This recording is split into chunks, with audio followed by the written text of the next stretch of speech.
Yo, yo, yo, guys, Yellow Man 18 here. Today we're doing the top 5 NBA MVP candidates of 2017-2018 season. This is just my opinion. You're allowed to respectfully disagree in the comments. There's gonna be a little skip too, if you don't even want to hear me talk, because I have a few things to tell y'all. So, yeah, let's get into it. First off, my spring break starts in 3 days, so I'll be able to do more types of these videos finally. I've been doing like 20 minutes every day, and it just hasn't been cutting it because these are like hourly long videos. So there's that. There's 3 or 2 weeks left, or maybe a month left. April 13th. So yeah, three something weeks left of the NBA season. So this might not be the official when it's all done, but what can you do? So anyways, guys, thank you so much for watching. Another thing is, if a player ranked like had 32 points per game, I'm not gonna show it, or not 32 points per game, sorry, was 32nd in points per game, as in, uh, you know, they're 32nd place, then I'm not gonna show it because it's only top 30. That's my line. If the top 30 in the stat for it to be shown, I'm going to show like everyone where they rank in their conference, and yeah. So thank you guys so much for watching if you watched this whole intro. But anyways, guys, thank you, and I will see you in basically every slide.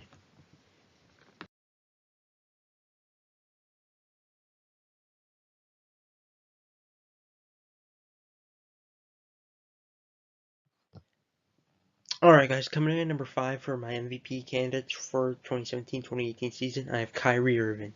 Now, if you look at his stats, they're not extraordinary, like, oh my god, they're good. They are good.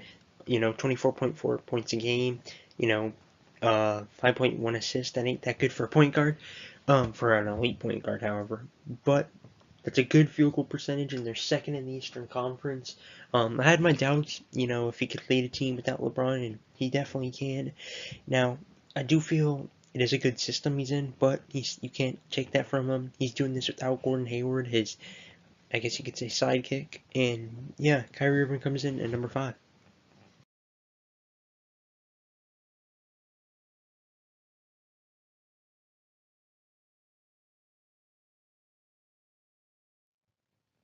Alright, at our number 4 spot we have Anthony Davis, Pelicans power forward.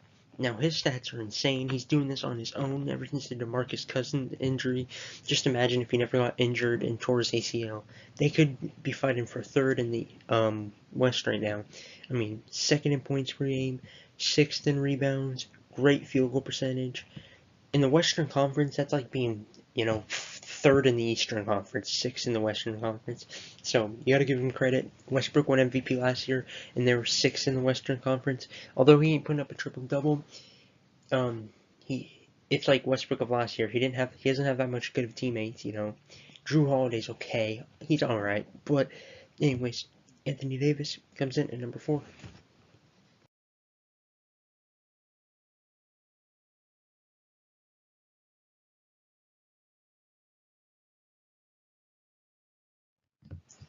Alright guys, coming in at number 3, we have one of my favorites. That would be Damian Lillard.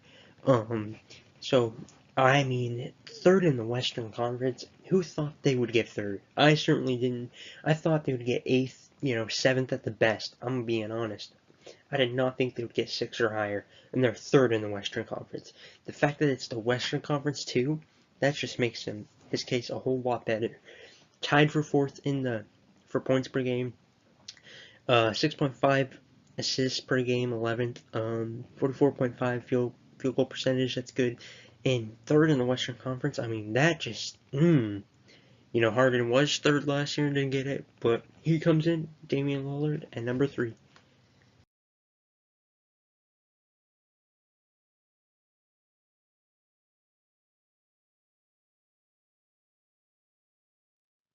All right, guys. Coming in at number 2, we have my second favorite player, DeMar DeRozan.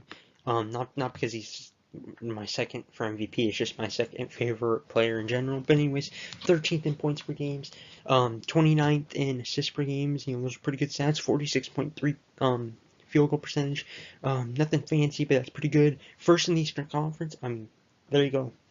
First in whatever. It's always good, and especially conference. I mean, basically leading the team. He does have some help though, like Kyle Lowry, Serge Ibaka, Jonas Valanciunas, but he still is the best player on that team, a true all-star. And if, let's say my number one player, y'all probably already know it by now, gets injured, he has a chance of being MVP. Anyways, DeMar DeRozan comes in at number 2. A few honorable mentions before we get to our number one player for the MVP. Alright guys, I did not think Oladipo would be mentioned at all, probably in his whole career in an MVP discussion, because, I thought being an OKC fan, not really a Seattle Supersonics fan, but, I didn't think he would, but he shocked me in the third in the Eastern Conference. I mean, 47.1 field goal percentage, that's good. Yeah, Victor Oladipo deserves an honorable mention. Alright, another honorable mention is my favorite player, Russell Westbrook. Almost averaging a triple-double again, 4th in Western Conference, 44.8 field goal percentage. I mean, I guess that's sort of good for him, but overall, probably the most athletic player in NBA history. Russell Westbrook, or Russell Westbrook, come in as an honorable mention this year.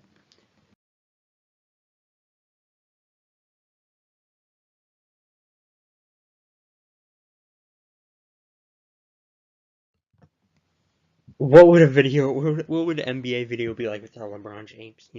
4th in Eastern Conference. It ain't that good, LeBron. He doesn't have any All-Star. I mean, I guess if you count Kevin Love on his team, though, he's basically doing this by himself. He doesn't have good chemistry at all with the coaches, but you can't make a video without LeBron James, and he comes in as an honorable mention.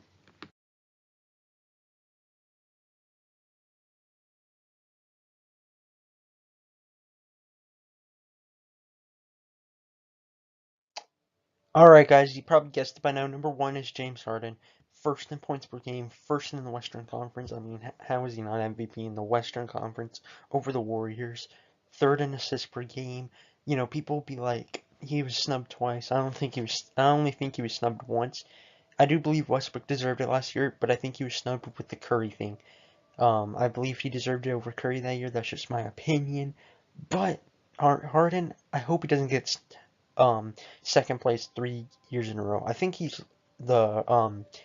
almost locked it.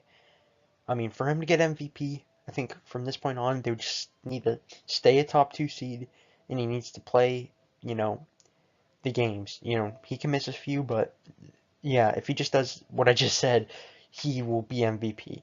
Anyways, guys, that's gonna wrap it up. Alright guys, thank you so much for watching, all of you. Basically, hopefully I made this video interesting, and thank you guys so much for watching.